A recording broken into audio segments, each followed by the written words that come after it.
Three, two.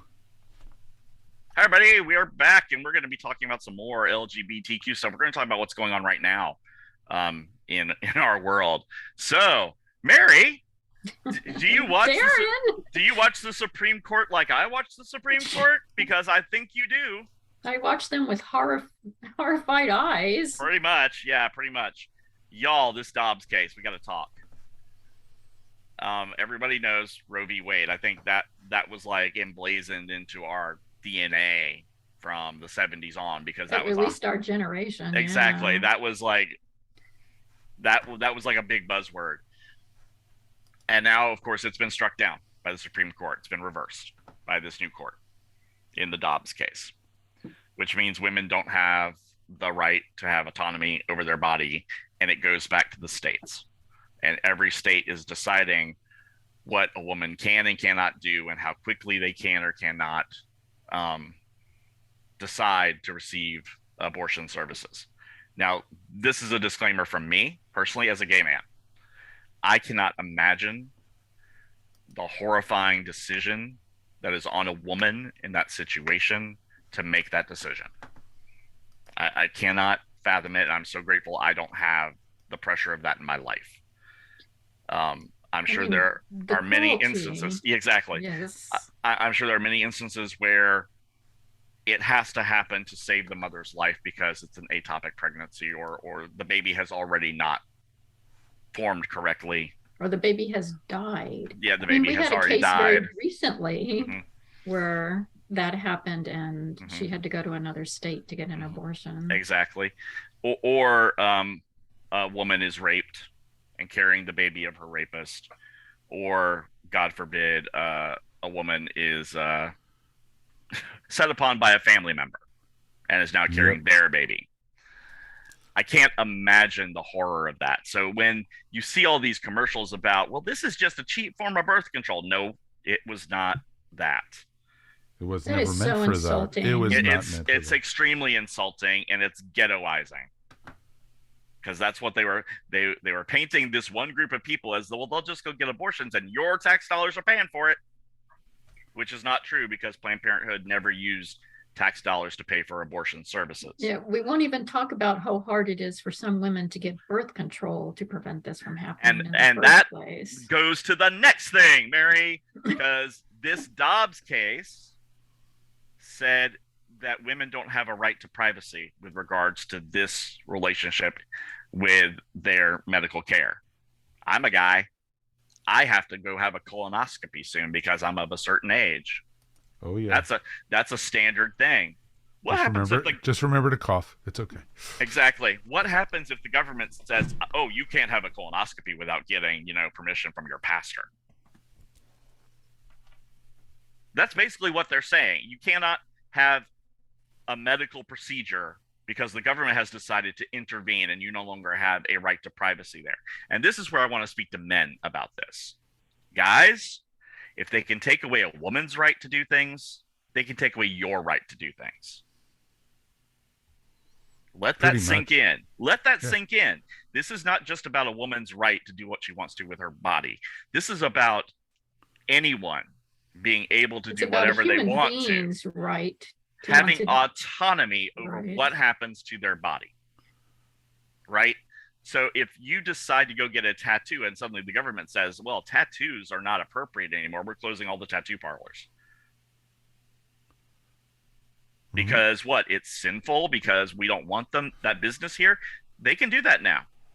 Yeah, the way that this will ripple out because they have attacked not just a woman's right to have an abortion, but they've attacked our right to privacy in our personal lives.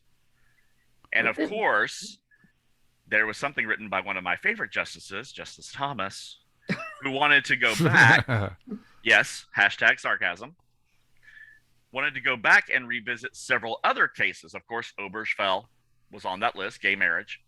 If you think they're not going to strike down, very ironic. Yeah, if you think they're not going to strike down a 5-year-old precedent, they just struck down Roe. It was nearly 50-year precedent. So they're coming for gay marriage. And then he also mentioned Griswold. Griswold v. Connecticut gave everyone the right to birth control. Did you know you didn't have the right to birth control before 1973? Did you know that? Most of us probably don't because we weren't sexually active then. But that's why they used to sell condoms in the containers in the men's room as French ticklers and novelty devices, but they couldn't call them contraceptives because that was illegal. So say goodbye to the pill, which a lot of women take not for the benefit of having birth control. They take it to handle For other things going on in their body. a lot of hormone Yeah. replacement and other things like that. And even to regulate some cycles and stuff like that. Now, imagine you're a man and a woman, and you've been married for quite some time. You got married in your 20s, right? And you had your 3 kids, and you're like, okay, we're going to stop, honey. We're going to stop. 3 kids is enough. And your wife is on the pill, and everything's going fine. Y'all are good. Your last kid is about to go into high school. 2 of them are off at college. And something goes wrong with the pregnancy. Here you are at 45, 46. Wife's pregnant suddenly. It does happen. It happens. It happens yeah. all the time. What do you do in that situation? Well, now the government has limited your choices. Right now in our state, a woman has 6 weeks to get an abortion. Which is completely unrealistic. Exactly. But I mean, there's a reason a cycle why is 4 weeks, right? Mm-hmm. So and a lot of women's cycles are not regular, like on the clock, right? I would say just about 99% are not. I mean, not I'm a guy talking about this, Mary, so feel free to correct my masculine butt. I don't want to mansplain menstruation to anybody on here. But I'm just saying, from my mathematics in my head, this doesn't make any sense. Because by the time I call to get an appointment, if it's not urgent care, I'm seeing a doctor in a month for a checkup, not tomorrow. So how are you supposed to even get in? Oh, by the way, we discovered you're pregnant. Make the decision and then have an abortion in the 2. Let's be generous, in the week that you notice that you're late, possibly, right? Well, I mean, the point is there's two ways to go on that.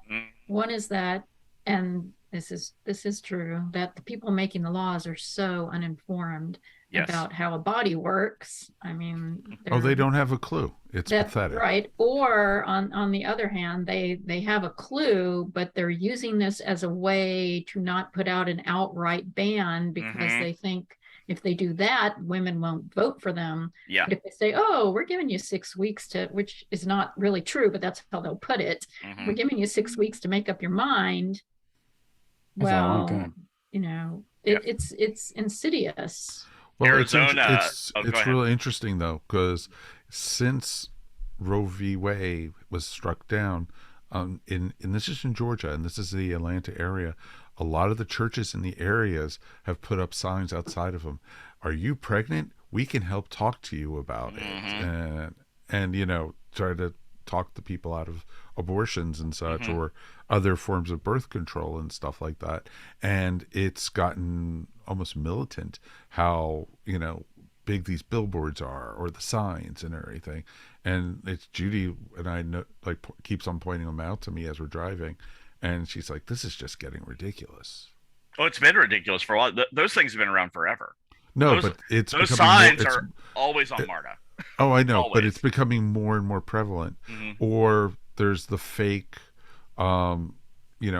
basically Planned Parenthood places. Yeah. That the fake quote unquote abortion clinics that are there to make you talk you out of the abortion. Exactly. Yeah. Exactly. When you've got someone who's really seeking help and they're not getting both sides from an independent thinker, they're just getting the one side from someone who is very adamant that you will have this baby. Meanwhile, all the people who want these kids to be born are never lining up to adopt them. Oh no, there was a meme Judy posted yesterday about the lines at the what was it? It was the lines at the adoption agencies for the folks who are willing to adopt children from moral majority people. It's like, it's not there. And the thing is, people who have power and have money will always manage to get these services because they will fly to a place where they can wherever get them. they can get it. So the fact that they can't get it in their home state, it's not a big deal for them. They will fly their wife, girlfriend, mistress, daughters. Whatever. I can absolutely guarantee you that a certain percentage of the people writing these laws have been involved somehow in an abortion, some way. And this is the horrifying thing of it. It is really to hit poor women who don't have access to services. Well, don't have just access another form of oppression. Exactly. It all is. But if they're coming for this, they're coming for the rest of us. That's my point about this. This is not just about a woman's right to her body. This is about all of our rights to do what we want to from here on out. Well, once you take one right away, you can take any right away. It becomes very easy. It will happen. Yep. It never stops. No, you have to stand up and stop it. You have to. I have to admit that throughout most of like the last, I don't know, decade or so, or since Roe v. Wade was passed, right? Like since that happened, and that's been I just sort of decade, thought, dude.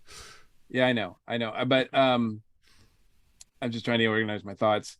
I always thought that once something happened, once the decision was made, everything like that, it's sort of like, once you're embedded, it's hard to get you out. Like, it's sort of like that mentality. But so I always kind of figured, just like a lot of other things that the right sort of like barks about getting rid of and doing this and that and stuff, like it was just hot air, right? I just thought that I actually, and I think it speaks for quite a number of people, that when the decision was made, that came out, it was like recently that it was like, oh my God, I didn't think that this could actually happen. And unfortunately, I think, both pre-pandemic and certainly during the pandemic, I've seen so many things happen that I never thought would happen, in a not positive sense, regarding our country, regarding our communities, regarding the world, really. That I it's like one of those things. It's like I should have seen it coming, but I was totally floored by it. And I don't know, it seemed like a lot of people were, and I sort of question like how we got to the point where we let it happen, and two, like, what is this a snowball that's too big to, like, stop? It has to be stopped. It's easy to become complacent, but I mean, I wouldn't say it's hopeless. It isn't. It's not hopeless. It isn't for people to decide to vote these people out. But I know that we're going to talk about, be willing to show up and do that. Yep. Right. And I know that we're going to talk about, like, things we can do in future stuff, like, in the last segment. But sort of like, let me ask you guys, because were you guys actually surprised that it happened, or has this been something that you've been systematically? I was not surprised at all. No. So you guys, considering who the last three justices who got named to the Supreme Court, no, not at all. The last three justices were hardlined in. Every single one lied in the hearings. Yeah. Yes. Every one of them lied under oath that Roe was settled law, and every one of them were put up by the Federalist Society, which is a hardcore right-wing think group. That these are the people who are going to get this abortion thing turned around in this country. And they were rubber stamped through by the GOP, majority. And now we're stuck with them forever. For life, unless Congress changes something, which looks very unlikely. And then, of course, we got the other shocking thing that happened this past year, which was, did anyone order a coup? No one saw Trump that. Did. Yeah, no one saw that coming. That this man who's a complete egomaniac was going to try to hold power any way he possibly could. And I was like, I'm waiting. There was a reason why the news was televising January 6th, something that no American ever probably even knew happened in the procedural counting of the electoral votes, because it always like, we went to bed the night after the the election. We woke up and we found out who won. This was a little stretched out because of the pandemic, and I think everyone understood that. But then once the votes were finally tallied and we discovered who won, we got this whole breaking of political norms, not accepting the results, filing really pathetic lawsuits all over the country because of whatever, and then seeing the rabid protesters come out. Like, it's okay to protest, but you kind of need to know your place. When you hear these stories about these election poll workers being harassed, having there's people... protesting and there's harassing. Exactly. That's there's a big thing. difference. Total. Well, difference. we saw that all the way back in 2000 with George W. Bush getting elected. And Al Gore did the right thing by stepping aside and saying, for the good of the country, I concede. Finally. Right. It took a while, but we got there. And whether I agree with that or not, that's what the country has to do to move on. The fact that we were kind of in this limbo about, well, who's going to be president? And people saying, well, on January 20th at 12:01, if he's still in the White House, the military will escort him out. I was like, that was actually said on the news, on CNN. It's like, oh, they're really, oh, this is going to get ugly. And then January 6th happened. And it got uglier because he never conceded. And I'm not going to use the man's name because it causes my blood pressure to go up 25 points. And you don't need that right now. I don't need that. So when we're dealing with people who are in government who are just we're in Orwellian times. And I know people use that word a lot, and some people don't know what it means. We are being given lies as truth right now. Well, and we're being expected to believe it. Right. In order to be a civil society, you have to agree to be a civil society. Mm-hmm. And if a certain percentage are not agreeing, and it doesn't even have to be the majority, it just has to be a very vocal minority, well, then everything starts falling apart. And we're seeing that happen because denial is a weapon. Yep. It's denying. I mean, it works for gay rights too. If we ever get back to that topic, when you're denying gay people exist, when you're saying things like, well, you decided to be gay, that you made that choice. That's on you. You could be straight if you really wanted to. Well, that kind of erasure, that's a very dangerous path to walk down because that is not reality. And it's never going to be a reality. And it only leads to suffering and oppression. Yep. And I feel the same way about, I'm going to speak for our trans brothers and sisters for a minute here. I hate our own community when it comes to some people and the way we treat the trans community. The T is not bloody silent. They are part of us. They go with us. We fall or we stand together. That is the way it is. Absolutely. And if someone says that they're a he, him, or they're a she, her, or they're a they, them, and if you don't respect that, that is inappropriate. Well, it all comes back to autonomy. Totally. If this person wants to be called, I don't care. Call me Sheila, spank me twice. I don't care. If that's what I want, and you can't address me the way I want to be addressed, you have no place in my world. You have no place in my universe because you're not accepting my basic autonomy as a person to declare this is who I am, this is my identity, and this is the way I'm going to live my life. And that's where that is. I think that happens with the asexual community also. And it happens with the bisexual community too, because if a bisexual gets married to someone of the opposite sex, then there's bi erasure. I know plenty of people who like both genders. And there's absolutely nothing wrong with that. Just because they're married to someone of the opposite sex doesn't make them any less bisexual. They are part of our community. In fact, I have a hard time now believing people are 100% straight or 100% gay because I meet so many people who are like shades of the rainbow. They're all over the place. And we need to accept them all equally. I don't care what you are. I want... As long as you're happy, that's all it should be. In my world, it's okay to be a diesel dyke. It's okay to be a leather guy. It's okay to be the flamiest drag queen you've ever seen in your life. I don't care. Just be a good person. Yes. I mean, rigidity. Totally. Forcing people into certain roles is always going to be a problem because nobody is going to fit into a role. That's just not the way human beings work. Human beings are always going to be shades. Totally. There is no, you cannot point to someone and say they are the perfect representation of anything. Except maybe RuPaul, but that's about it. Because it just doesn't work that way, and we need to accept that. I mean, gay people need to accept that too, because our community has sometimes treated certain people within it in a very damaging way. Yeah, and it's insane, because that we just have to accept reality. Well, it was interesting. I went to the LGBT parade at Little Five Points last year, or it was 2019. Sorry, and basically there was a float with some polyamorous couples on it, and everything, and people were booing them that they shouldn't have been at that parade and everything. Yeah, that's insane.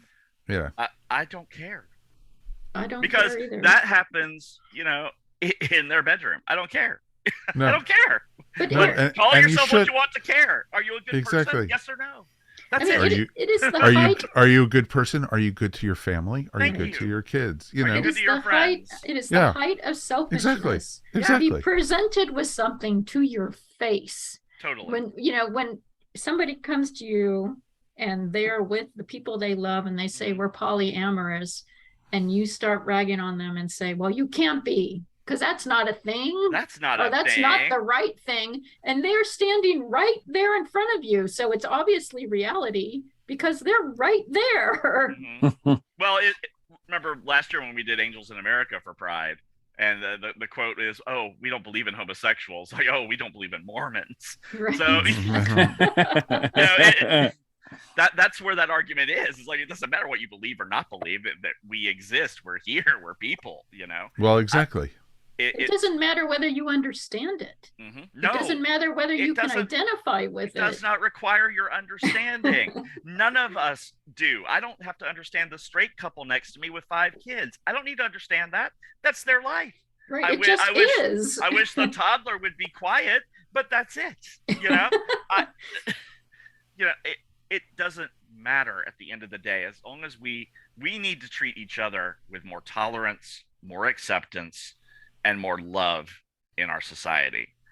When you see people on TikTok, and you don't know if it's staged or not, but you see someone, usually a privileged person of Caucasian descent, go up to someone who is not of Caucasian descent, yelling at them that they don't belong in this country. I don't know where the hell that is coming from right now. I don't. I have no clue. No clue. Unless you're Indian or Native American. Exactly. You don't belong in this country. Get out. Get out with that stuff. I'm sure Native American people would love for us to leave. Well, yeah. I don't blame them. I don't blame them either. We've done horrible things. And I'm the fact that they want to smooth over all this stuff because it might upset the kids that, oh, we're guilty of genocide. I'm like, we have to remember our history. No, you need to tell the kids we're guilty of genocide. Yeah, because history is not pretty. History is not a pretty thing. It's not a repeating of history. It's a recycling of history. The players will be changed, but the acts will be the same. And we'll ask ourselves that way unless we learn. And the only way to learn is to be realistic about it and to tell the truth. And this is why we watched Cabaret as part of the Rainbow Room project. Because Cabaret is that warning to everyone that fascism can creep up anywhere, right in front of your eyes, when you're not paying attention, when you're being distracted. We have the ability to stop this. We have the ability to say, no, we're not going to take it anymore. And we have the ability to put these people back in their places and send them back to the shadows where they belong. Look at what happened in Germany in the 1920s when Hitler started coming into power. Oh, he's a nothing. He's a little it's a little party. It won't ever go anywhere. And look what happened. And they tried to stage a coup and they didn't get punished, right? And then they came back stronger than ever. Right. Here we are. Exactly. And that's personally, my favorite TV show this year has been the January 6th Committee. That show, there have been some good hearings, is amazing. And I will never agree with Liz Cheney on 95 things out of 100. Okay, don't get me wrong. But I do have to say thank you for, like, being a voice in this issue. And same for Representative Kinzinger, who didn't run again because he knew he was going to get primaried out, right? Both of them are the only Republicans with any cojones to stand up and say, no, our country matters more than our party. And I think that is not something to be saluted. In my mind, that's the lowest bar. And the rest of the Republicans should have been with them on that. It should always be country first, not duty to the party, because that sounds slightly, doesn't it? Doesn't it sound a little, you know what I'm saying? It sounds a little, and of course we, and don't look it up on YouTube. Do not look it up. Don't do a Google search on that. We have a lot of problems to take care of in this country, but I have some hope, and I have hope that we will get through this as a country and come out the other side more unified than ever. But I think it is going to take some time, and I think it's going to be a rough time ahead for all of us. Oh, I think it's going to get a lot more ugly before it gets better. I think the next 20 years or so, depending upon what happens in these next two elections, the next 20 years or so are going to be some rough seas to navigate. It's going to be very interesting too to see what happens if it goes the way I'm hoping it's not, and what's going to happen to the country in itself. Is it going to pull itself apart? Is it going to, or are we going to get separatists? Are we going to start getting terrorist attacks? We already have that. I know, but it's interesting. When white nationalists or they don't call it terrorist attacks. I know. Isn't that interesting? It is a terrorist attack. It is a terrorist attack. If you're a white nationalist and you carry a gun around with you because you feel unsafe in the Walmart, sorry, dude. Or you go into an elementary school and blow away. Oh my God, that horrifying thing. Yeah. That's just. This is what gets me, is that we know what these problems are, and we can't get our elected officials to address them because they either don't have the courage or they don't have the will. Either or, maybe a combo of both. Or they take the money from the, that's a whole different story. That's the other side of that coin. Greed has a lot to do with it. A lot to do with it. But we are a proud people. Our people. Atlanta Pride is coming up. I think it's October 5th through the 7th. Correct me if I'm wrong. So we'll be out and partying. I want everyone to be safe out there, obviously, when we go out and party. I'm very happy the Atlanta Eagles reopening in a new place. What used to be Midtown Moon is getting the Eagle now, since they're no longer in their Ponce de Leon address. So you can't go to the bar and then go get Krispy Kremes because that burned down too. So let me ask you a question. Yes, Mary, ask away. Would you say, compare yourself to, say, I don't know, sometime before Trump came along? You said his name. You feel unsafe, more unsafe now than you have in, say, the last 5-10 years? That's a good question. I felt unsafe under Bush the second. I felt safer under Clinton. And I think that was just because for a while, the Republican Party was distracted by all of the Clinton shenanigans and they weren't focusing on us, right? That's true. It was handy to have a shield, ooh, look, Whitewater. Yay, they're going to ignore us for a while. But I lost all sense of safety outside of the HIV/AIDS debacle, which was still going on at the time, when we had a referendum in Georgia and the anti-gay marriage amendment passed 80-20. Yeah. And when you realize that when you're walking down the street, 4 people out of 5 think you shouldn't have the right to be with the one you love, that resets your zeitgeist in your head, because now you have an actual demonstration of people's hate for you. Period. So at that point, I've never felt safe in my country after that. Now, I felt safer, right? There have been certainly areas, I would say, when President Obama was president, things felt a little better because, again, the Republicans were just focused on him. The Republican Party, to me, is a party of obstructionism, making other people feel better about themselves by putting other people down and blaming all the problems on them, and not putting the blame where it really belongs, which is typically on their constituents for a lot of what goes on. Now, not everybody can be a nuclear scientist, and not everybody can be a brain surgeon. We all have a part to play in our society. But that doesn't mean that just because you're Caucasian that you should be higher up in the echelon than, say, someone who is of a different melanin tone than you, who is a brain surgeon and has done all that work to get to where they are and has applied themselves and worked probably 20-hour days to get to where they are, as opposed to just getting their GED and working wherever they can because they didn't get skilled or educated enough. And well, I think blame is a key word there, because I think that's how fascism grows, is by finding a group that you can blame for all your problems. And it's various groups throughout history. It sometimes it's gay people, sometimes it's people of color, sometimes it's women, whatever. Sometimes it's the tribe, and the island next to you. But the whole point is that instead of dealing with your problems from the ground up, you just find somebody to blame, because that's the easy thing to do. It's easy, and it helps you avoid taking personal responsibility. Exactly. Right. And we as a culture, I think, have been moving away from responsibility rather than towards it. Look at our leader for the past 4 years, right? Exactly. I mean, if anyone taught us anything about ignoring personal responsibility and obfuscating and delaying and not owning up to the truth, wow. They say all politicians lie. Yeah, they do to some degree or another, but I don't think this other person knows a sentence of the truth. No. Except for maybe I take the Fifth Amendment. I think he knows that sentence pretty well by now.